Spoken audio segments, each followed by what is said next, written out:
그래서 지금 요 인슐린 글루카곤은 간이 표적 기관이 돼야 되는 거고, 물론 자극 호르몬이야. 갑상선에서 뭐 나오는 티록신 같은 경우가 세포흡 촉진이래. 세포흡 촉진이라는 소리는 뭐야? 어떤 조직세포 이런 데 가가지고 말 그대로 뭐가 일어난다는 소리야? 세포흡이 일어난다는 소리야. 그러니까 웬만한 조직세포가 다 표적기관이 됐습니다. 물론 이제 뇌하수체에서 나오는 자극 호르몬, 갑상선 자극 호르몬, 그럼 당연히 갑상선의 표적기관이겠죠. 부신 거칠 자극 호르몬, 부신 거칠이 당연히 표적기관이겠지. 그렇죠? 생장 호르몬, 표적기관이 어디겠어? 뼈. 뭐 뼈라고 뭐. 우리 온몸이 되겠죠. 머리만 자라는 건 아니잖아. 머리만 이렇게 되면 팔다리 이렇게 되는 건 아니기 때문에. 그래서 이렇게 특정 부분 거기만 되고 싶어요. 그래서 거기만 되는 게 아니에요. 하지만 이제 이런 식으로 인슐린 글루카곤처럼 간에서만 이게 어떻게 작동하는지는 좀 이따 내가 얘기하겠죠. 그래서 이렇게 표적기관에서만 작동을 하고, 세 번째, 호르몬이 나오는 양은 되게 조금밖에 안 나와. 나오는 양은 미량, 소량이에요. 하지만 우리 몸에서 중요한 생리 기능을 조절하는,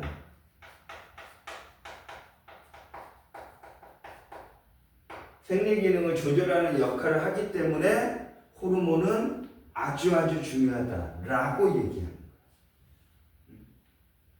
그래서 지금 진짜로 그래서 뭐 우리 누나 같은 경우는 갑자기 어느 날 되게 이제 몸이 이상한 거야. 막 피곤하고 막 그래서 병원에 가서 종합검진을 받았는데 멀쩡하대. 전혀 이상이 없대. 그래서 무슨 검사를 마지막으로 한번 받았어? 호르몬 검사를 받았어. 그랬더니 호르몬 하나가 안 나오더라, 제대로. 그래서 그렇게 몸의 밸런스가 완전히 무너져 버린 거야. 이 호르몬 하나 때문에 그런 거야. 되게 중요한 역할을 한다는 소리가 나오는 양적지만은 되게 엄청 중요한 역할을 합니다. 그래서 요런 네 번째, 호르몬은 우리는 조금 무슨 종특이성이 없다. 이게 무슨 말이냐면, 척추동물, 우리는 척추동물이잖아. 척추동물끼리는 호르몬을 주고받아도 상관없어요. 옛날에는 이제 생명공학 기술이 발전하지 않았을 때는 인슐린이 당뇨병 환자들이 부족해가지고 처방을 못 받았어. 그래서 그때 당시에는 좀 찝찝하지만 돼지의 인슐린을 맞았어요. 상관없다는 소리예요. 척추동물끼리는 호르몬을 주고받아도 상관이 없어. 그걸 뭐라고 한다? 종특이성이 없다. 혹은 뭐야? 돼지의 인슐린이 내 몸에 들어왔어. 내 몸에 들어와도 돼지의 인슐린을 내 몸에서는 뭘로 인식하지 않느냐? 항원으로 인식하지 않아. 항원이 뭐야? 우리 몸에 들어오는 어떤 병원체를 우리는 항원이라고 얘기해. 뒤에서 곧바로 보일 거야. 그래서 우리는 일반적으로 어떤 병원체가 우리 몸에 들어오면 무조건 뭐가 일어나? 우리 몸에서는 면역 반응이 일어나는 거야. 무조건이야. 근데 호르몬은 안 그렇다. 호르몬은 그런 반응이 안 일어난다. 물론 다른 거는 안 돼. 척추동물이 아니라 다른 어떤 효모야, 그러니까 곰팡이야, 이런 데는 안 되지. 큰일 나지. 같은 척추동물끼리만 그런 거야. 항원으로 인식하지 않아. 물론 지금은 돼지의 인슐린을 맞지 않아. 지금은 유전자 재조합이라는 생명공학 기술이 우리는 되게 지금 충분히 옛날에 그렇기 때문에 사람의 인슐린을 대량으로 만들어낼 수 있어요. 그래서 지금은 공급에 전혀 문제가 없습니다. 단지 하지만 아직도 우리가 만들어내지 유전자 재조합이나 이런 생명공학 기술에 의해서 만들어내지 못하는 호르몬이 아직도 있지요. 그런 거는 그래서 아직도 척추동물에 얼마 전에 어떤 우리가 이제 티록신 같은 경우 이제 조금 우리가 재조합해서 만들어낼 수 있는데 일부 또 호르몬인데 그거가 잘 우리가 합성이 잘 안 되기 때문에 부족하니까 어디에서 추출해가지고 좀 사용을 하느냐? 말이야. 말도 척추동물이니까. 네, 그리고 그래서 이런 식으로 또 유용하게는 이용하고 있어 아직도 필요하면 아직도 이용은 하고 있다. 그래서 이런 호르몬의 특징, 얘네들의 이런 특징들도 같이 묶어가지고 그리고 대부분의 호르몬의 주성분은 단백질이에요.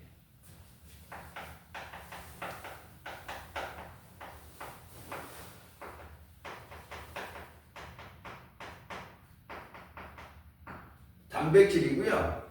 100%는 아니에요. 누구는 성호르몬과 남성 호르몬, 여성 호르몬 얘기하는 거겠죠. 얘네들과 부신 거칠 호르몬이라고 있어요. 말 그대로 뭐야? 부신 거칠에서 나온 호르몬. 외우셔야 된다 그랬어. 거칠에서 나오는 게 뭐가 있다고? 무기질 코르티코이드와 당질 코르티코이드 이런 게 있어. 응? 이 부신 거칠 호르몬 얘네들은 주성분이 단백질이 아니야. 주성분이 뭘로 되어 있느냐? 기름 성분인 스테로이드예요.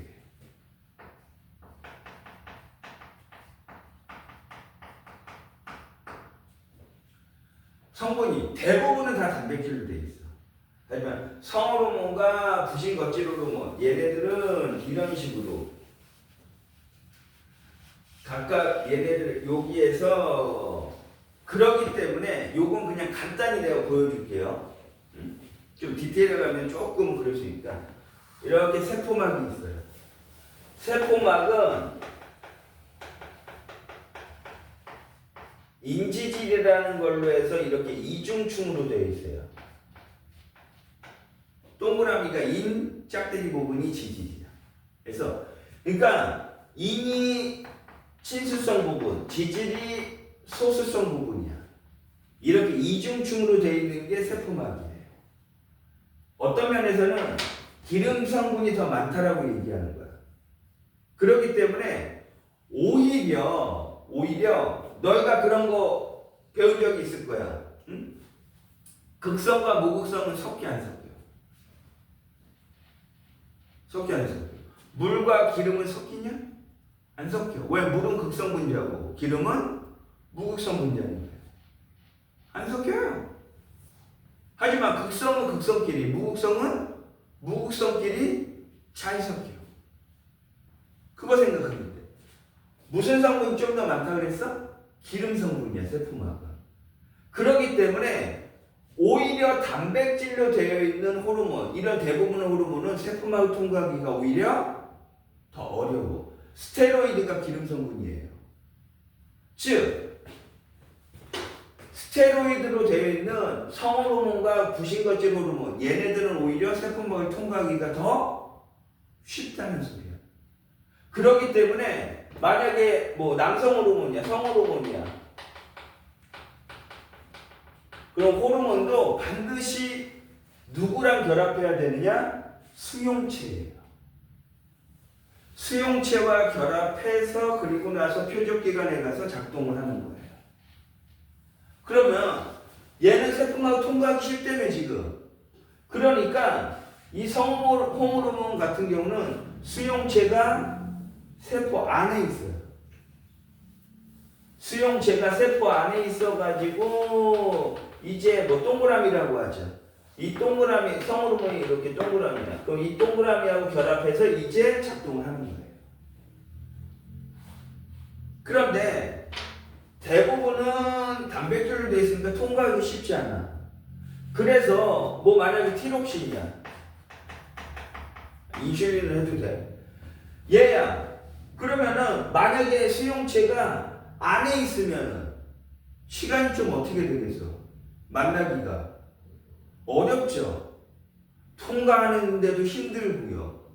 그리고 또 안에 있어 버리면은 쉽게 만나가 작동하기가 쉽지 않을 거라.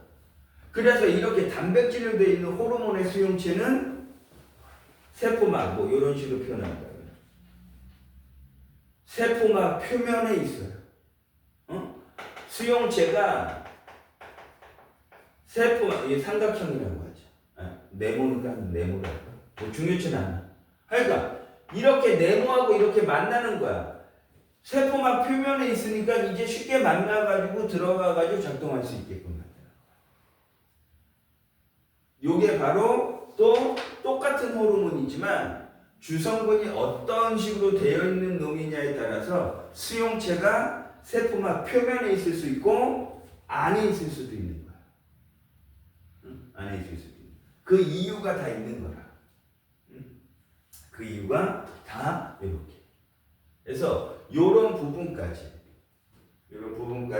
뭐 조금 정리돼서 이렇게 알고 있으면 더더욱 좋고. 마지막이 뭐야?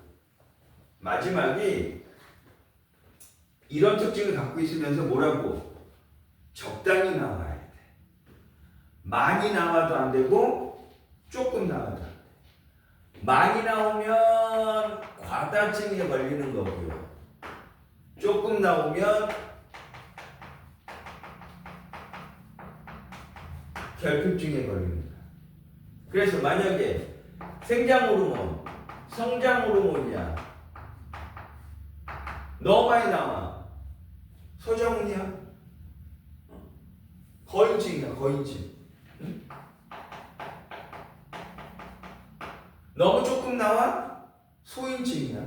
외소증이야. 오히려.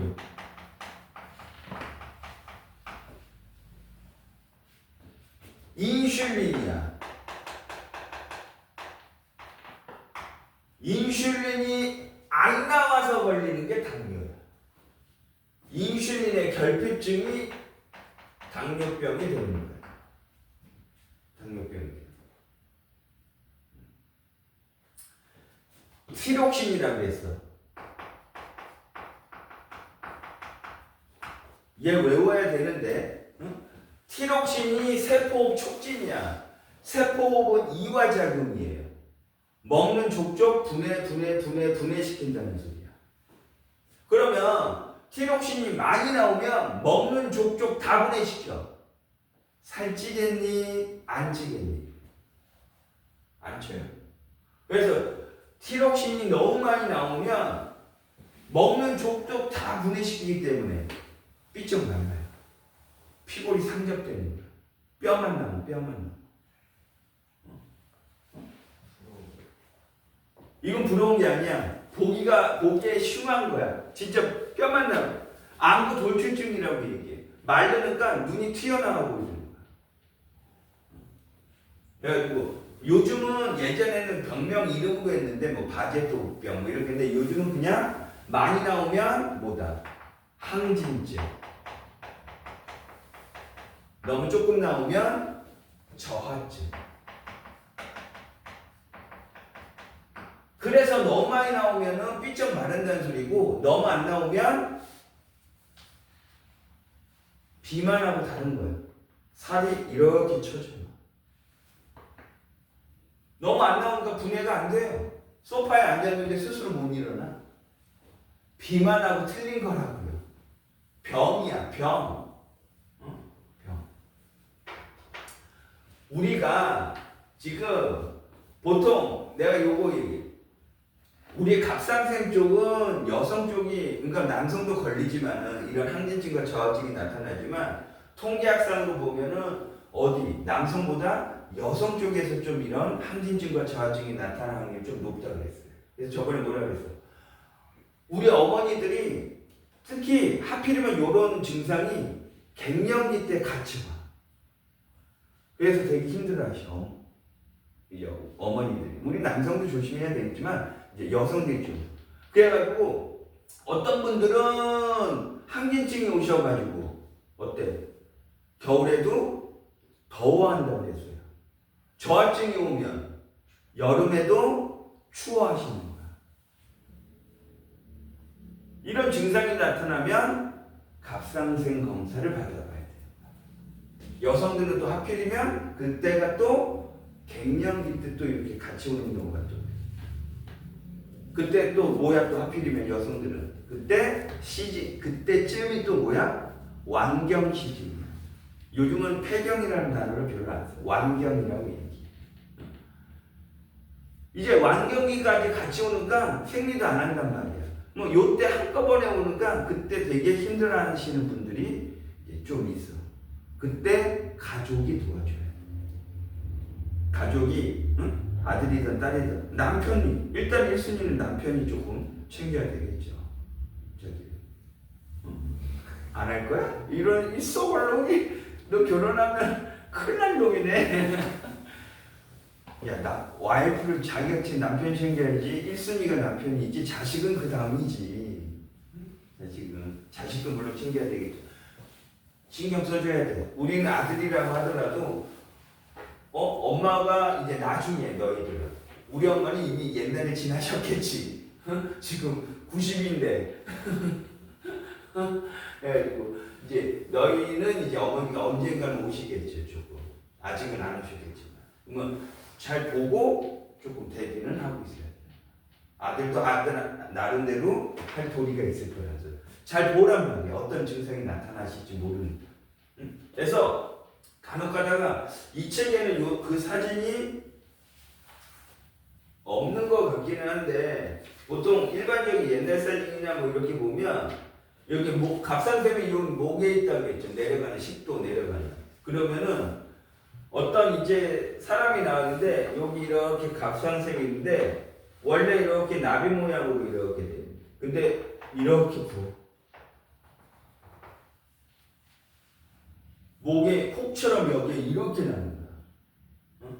갑상샘 부종이라고 얘기하는 거야.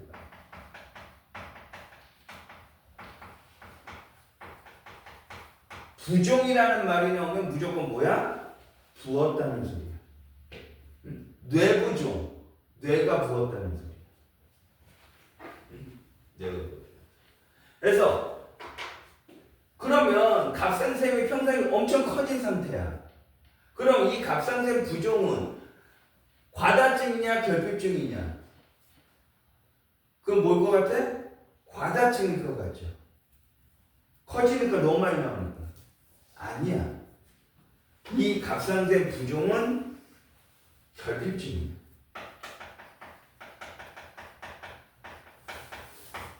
왜냐? 지금 갑상샘에서 티록신이 안 나와.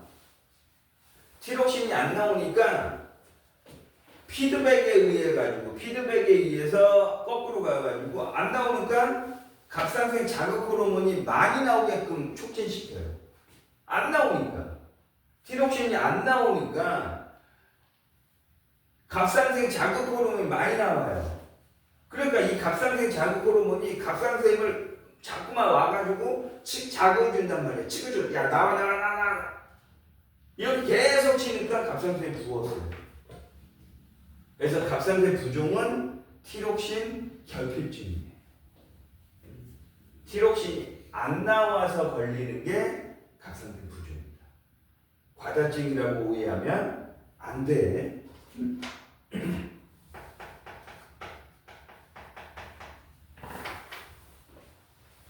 물론 다른 것도 있겠지. 뭐 대표적인 것만 내가 이렇게 했고 사실 어떤 뭐 파라토르몬이라는 그런 호르몬도 있어요.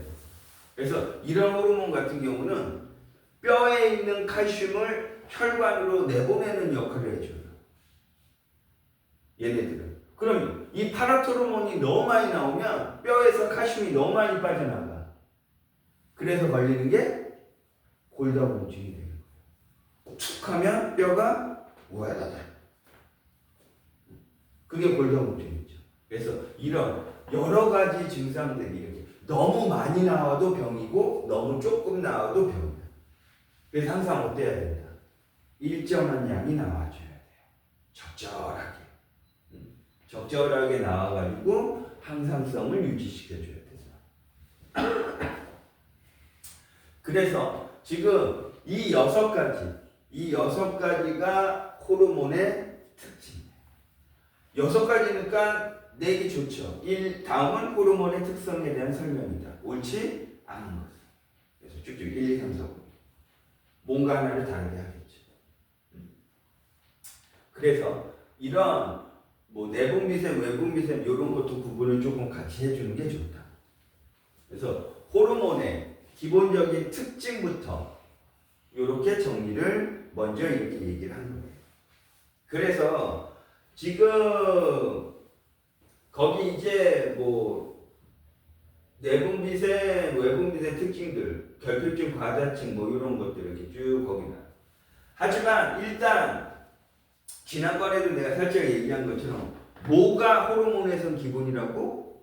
어디에서 어떤 호르몬이 나오고 그 호르몬의 기능이 뭔지를 외우는 게 일단 1순위라고요.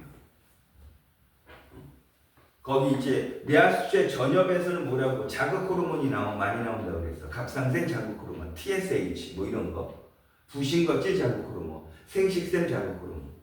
뇌하수체 후엽에서는 2가지를 외우면 된다고 그랬어. 그 2가지가 뭐다? 그 유명한 항인용 호르몬 ADH와 그 다음에 옥시토신이라는 게 있다고 그랬어요. 옥시토신. 그래서 요런 부분으로 그 다음에 뭐 갑상새, 티록신, 이자에서 나오는 거, 인슐린, 글루카곤. 엄청 중요한 거라고 했어. 부신이라는 콩팥 위에 혹처럼 달려있는 게 부신이라고 있다고 그랬어요. 부신 겉질에서 나오는 거, 부신 속질에서 나오는 게 뭐? 에피네프린. 우리가 옛날에 뭐라고 불렀다? 아드레날린입니다. 이런. 그럼 에피네프린, 아드레날린의 기능이 뭐냐? 외우셔야지. 에피네프린. 여러 가지 우리 기능들을 한다. 이 에피네프린은 혈당량을 증가시키는 기능도 하지만 이 아드레날린 뭐야? 심박수를 증가시키고 혈압을 상승시키는 이런 역할을 한다. 카페인을 먹든 아니면 우리가 뭐 저번에 얘기한 것처럼 우리가 그거 뭐죠? 그거 그렇지 핫식스 이런 거하고 마찬가지다. 꼭 그런 고함량이 들어있는 거 음료뿐만 아니라 내가 만약에 뭐 수업이 끝난 후에 내가 좀 있다가 내 첫사랑 만나기로 했어. 그러면 만나기로 가는 동안 내 심장이 어떻게 되겠어? 벌렁벌렁 뛰어. 다 누구 때문이다? 에피네프린. 아드레날린이 나와가지고 심박수를 증가시키는 거야. 야, 심장이 벌렁벌렁 뛰는데 졸릴 수가 없죠. 그래서 일반적으로 커피를 마시면은 졸음이 안 온다. 이렇게 얘기하는 거야. 케바케라 그래서 하지만 사람마다 그 용량은 다를 수 있다고 그랬어요. 하지만 생리학적으로 얘기하면 당연히 커피나 그런 핫식스 이런 걸 먹으면은 당연히 졸릴 수가 없는 거예요. 졸릴 수가 없는 거예요. 당연히. 이런 호르몬들이 작동을 하기 때문에. 그래서 하여간 분명 지금 너희가 안 해왔을 거란 말이야. 안 해왔을 거니까 그러니까 외워왔을 거야. 다음 주까지 기능까지 전부 다 외워가지고 오세요. 그러니까 내가 만약에 뭐 갑상샘이야. 그럼 뭐가 나와야 돼? 갑상샘, 티록신, 티록신의 기능, 세포 촉진 이렇게 나와야 된다. 뭐 만약 이자, 인슐린, 이자의 어디에서 베타세, 알파세, 베타세포에서 인슐린이 나오고 인슐린의 기능이 뭐야? 혈당량 감소. 이런 식으로 나와야 된다. 기능까지. 뇌하수체 후엽에서 나오는 항인용 호르몬 기능은 수분 제흡수 촉진. 어디에서? 표적기관은 콩팥. 콩팥에서 수분 제흡수를 촉진하는 호르몬이 항인용 호르몬입니다. 요즘 거의 조금 요즘 분위기가 이 항인용 호르몬이 출제 빈도수가 어마무시하게. 물론 전통적인 건 당연히 누구야? 인슐린이야. 당뇨병이니까. 하지만 이제 요즘은 뭐에 관련된 문제가 모의고사 수능에서 많이 나 항인형 호르몬에 관련된. 자, 그래서 지금 하여간 그거를 일단 외웠다 치는 거야. 안 외우면 문제를 풀 수가 없으니까. 기능을 모르는데 어떻게 풉니까?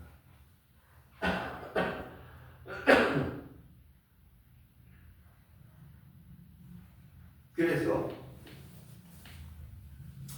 외웠다 치면은 얘네들 대신에 여기 이제 지워서 이 항상성을 조절하는 방법이 어떻게 되는지. 보통 세 가지는 반드시 알아야 되고, 네 번째는 뭐 내키면 네 번째도 얘기를 해주고, 뭐 네 번째는 뭐 뺄 수도 있어. 근데 세 가지는 이렇게.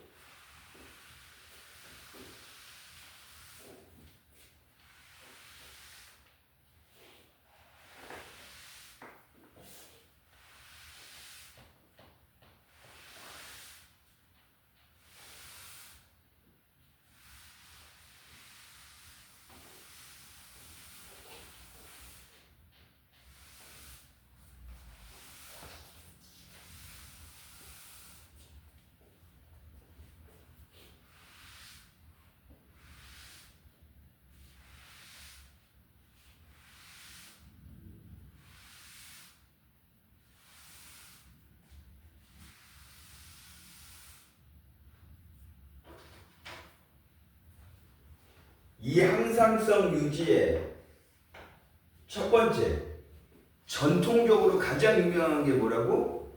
혈당량 조절이에요.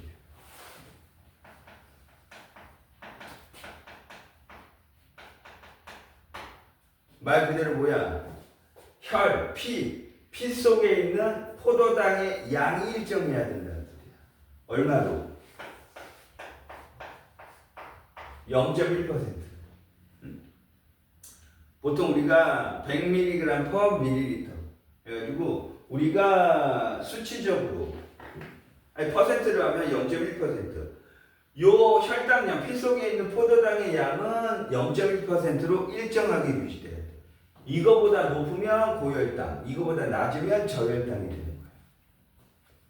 그래서 지금 우리가 밥 먹었어요. 밥을 먹었으면 당연히 혈당량이 어떻게 되겠어?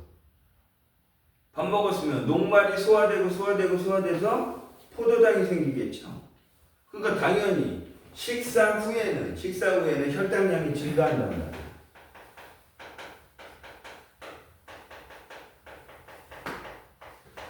혈당량이 증가하니까 우리 몸에서는 증가한 혈당량을 낮추는 반응이 일어나요.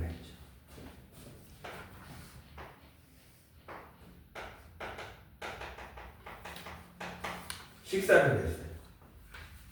그러면 낮추는 반응이 어떻게 일어나느냐? 밥 먹은 혈당량이 증가했기 때문에. 그렇기 때문에 시작이 어디서 나느냐? 부교감신경. 부교감신경이 이자에 어디를 자극하느냐? 베타세포. 이자의 이자섬, 랑게란스섬이라는 데가 있어. 거기에 알파세포와 베타세포가 있는데 이 베타세포에서 뭐가 나오느냐? 인슐린이 분비됩니다.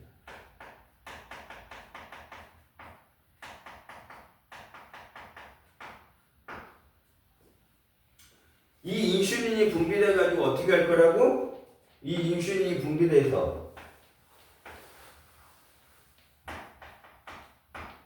간에 가가지고, 표적기관이 아까 간이라고 했어요. 간에 가가지고 지금 혈관에 있는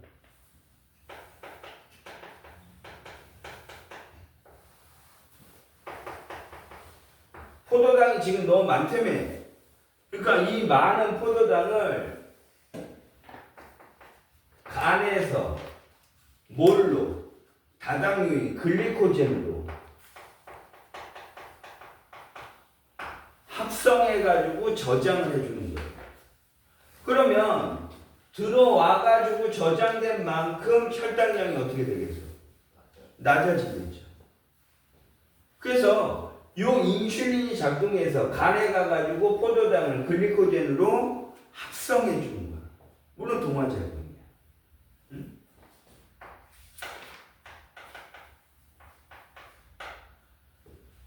요런 반응이 일어나가지고 지금 어떻게 한다? 혈장량이 나타나. 근데 어떻게 해도 된다? 이 혈관에 많은 포도당이 이렇게 저장을 해줘도 되지만 여기에 이제 뭐 조직세포, 어떤 체세포 뭐 이런 거가 있어. 그러면 이 포도당이 조직세포에 들어가서 써버리면 돼요. 써버려가지고 없애는 만큼 혈당량이 감소되는 거야. 저장이 될 수도 있는 거고 체세포에 들어가서 뭐를 하겠다. 세포에 의해서 분해돼 버리는 거야.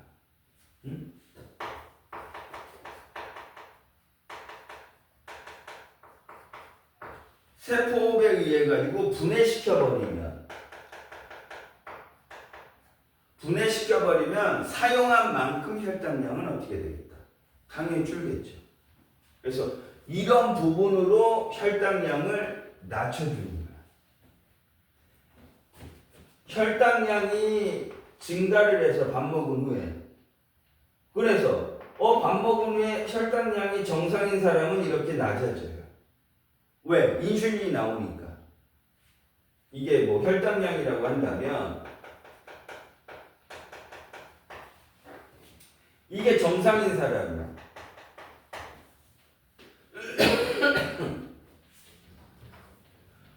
근데 혈당량이 높아졌는데 혈당량이 잘 낮춰지지 않아.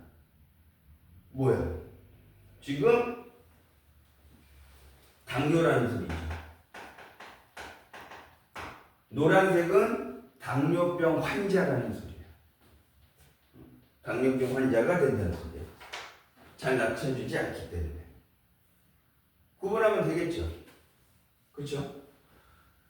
그런데 그래프로 나왔을 때 우리는 뭐까지도 구분을 해줘야 된다고.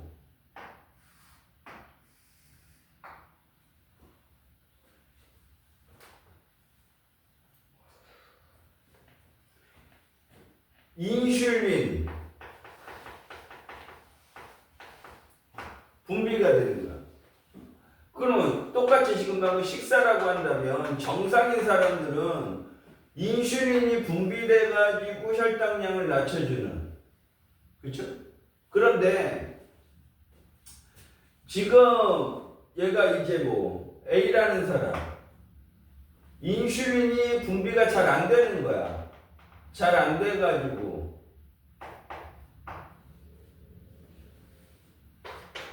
그런데 지금 A와 B 물론 정상이냐 B는 인슐린이 안 나오니까 당뇨병 환자를 의미하는 거야. 이렇게 되는데 여기에서 A와 B가 둘 다 당뇨병 환자래. 인슐린이 정상적으로 나오는데 당뇨병 환자고 인슐린이 안 나오니까 당뇨병 환자야. 인슐린이 정상으로 나오는데 당뇨병에 걸릴 수 있습니까? 이때니까.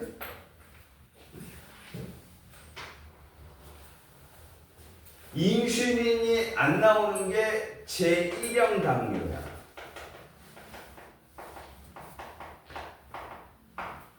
인슐린은 정상으로 나와. 근데 당뇨병이야. 이건 뭐야?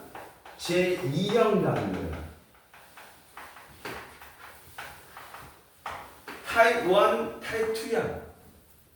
반드시 구분해줘야 된다고 했어요. 제1형 당뇨는 인슐린이 안 나와서 걸리는 거야. 그러니까 제1형 당뇨는 그래서 인슐린 주사를 어떻게 해야 돼? 맞아야 돼. 그래서 병원에서 만약에 뭐 석 달치를 엄청 갖고 가는 분들이 있단 말이에요. 그럼 보통 대부분 다 제1형 당뇨야. 제2형 당뇨는 인슐린 주사를 맞을 필요가 없어요. 얘는 뭐에 이상이 있는가? 제2형 당뇨는 아까 내가 살짝 여기다 했는 거 수용체가 삐꾸라 그랬어요. 인슐린은 정상으로 나오는데 수용체가 결합을 안 해. 그러니까 결합을 안 하니까 작동을 못 해. 제2형 당뇨는 수용체가 이상이 생긴 거야.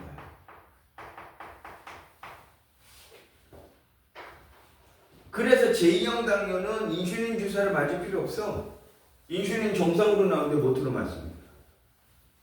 단지 어떻게? 식이요법이라고 했어요. 다 빼가지고. 그래서 제1형 당뇨와 제2형 당뇨를 우리는 구분을 해줘야 돼. 반드시 구분을 해줘야 되고요. 특히 제1형 당뇨는 인슐린이 안 나오는데, 얘가 안 나오는데, 왜 안 나오느냐? 얘가 망가졌어요. 베타세포가. 왜 망가졌느냐? 내가 나를 공격했어요. 내가 나를 공격해서 베타세포가 망가졌어요. 이런 걸 우리 뭐라고 한다? 자가면역 질환이라고 얘기하는 거예요. 그래서 제1형 당뇨는 자가면역 질환이에요. 내가 나를 공격해가지고 잘못 인식한 거야. 내가 나를 공격해가지고 걸린 게 제1형 당뇨야.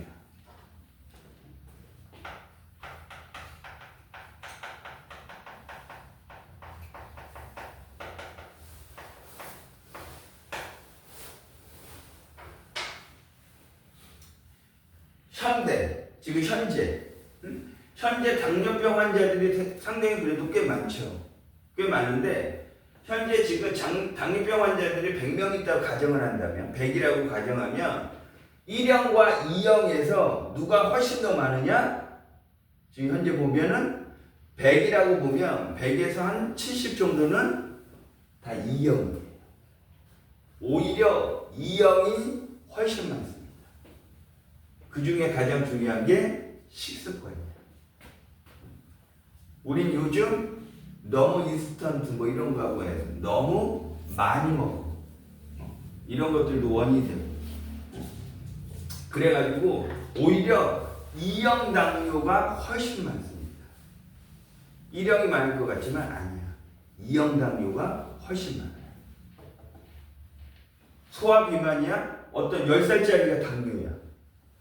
당연히 2형이야. 그리고 당뇨는 뭐라고? 유전이야, 유전. 유전이기 때문에 부모님이 당뇨병에 만약에 이제 당뇨병이 있으셔. 그러면 나도 조심해야 돼요. 유전적인 요인이 있기 때문에 나한테서 내가 당뇨에 걸릴 확률은 다른 사람보다 높은 거예요. 유전적인 영향이 있기 때문에. 그래서 그런 관련된, 지금 여기에 관련된 거를 같이 묶어서 다 알고 있어요. 요까지 얘기한 다음에 잠깐 또 쉬면 이거 밥 먹은 후에 혈당을 증가했으니까 감소시키는 방법이야. 근데 이번에 뭐야? 반대로 운동하는 거야. 운동을 하면 오히려 포도당을 사용한다고요. 사용한 만큼 어떻게 된다? 혈당량이 감소가 돼요. 혈당량이 감소되니까 우리 몸에서는 어떤 반응이 일어나야 된다? 증가시키는 반응이 일어나야 된다.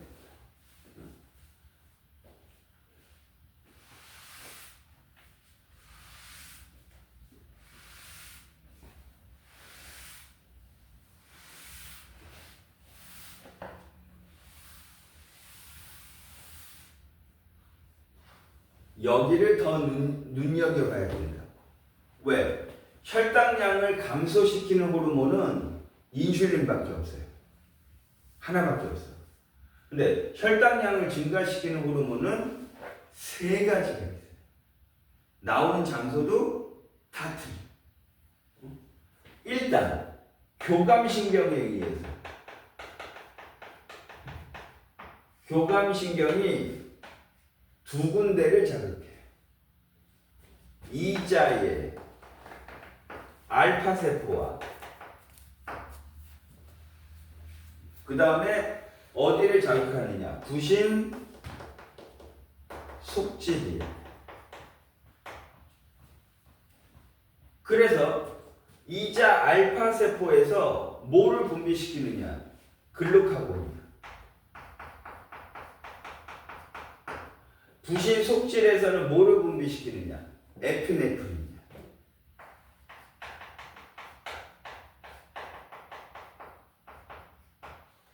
이 두 가지를 분비시켜요.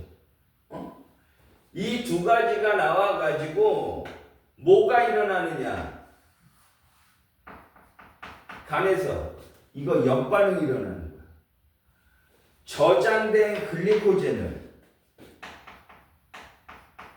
글리코젠을 다시 포도당으로 분해해서 혈관으로 내보내주는 거야. 혈관으로 내보내준 만큼 혈당량은 어떻게 되겠어? 다시 증가하는 거야. 글루카곤과 에피네프린이 분비되면 저장해 놨던 글리코젠을 다시 포도당으로 분해하는 거야. 분해해가지고 혈관으로 내보내주는 만큼 혈당량은 증가하는 거야.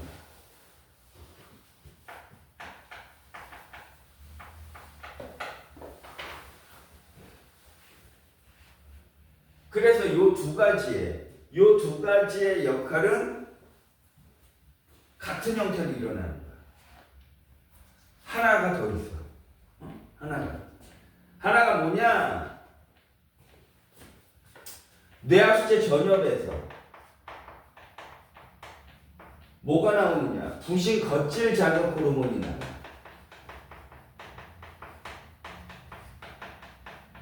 그래서 어디를 진짜로 자극해? 부신 겉질을 자극해. 부신 겉질을 자극하면 부신 겉질에서 뭐가 나오느냐? 당질 코르티코이드라는 게 나와.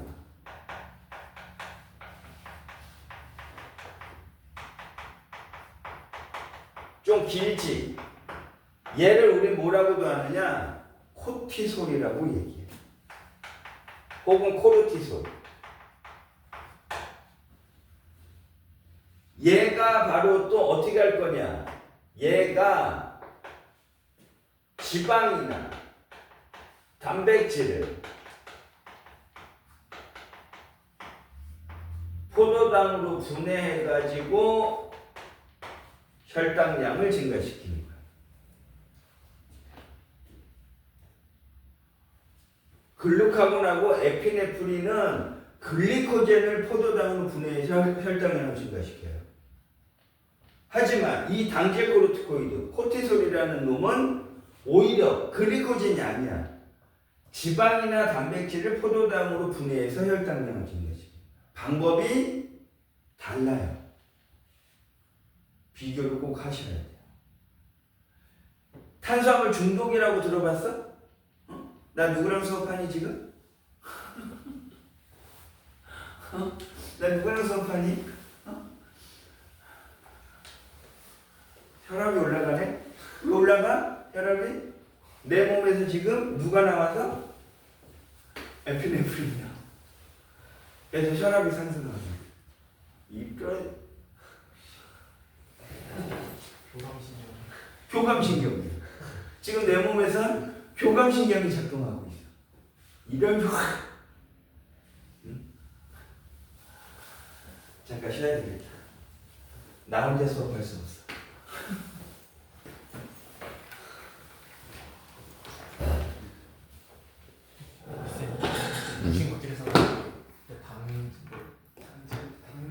당질 코르티코이드 거기 없을걸?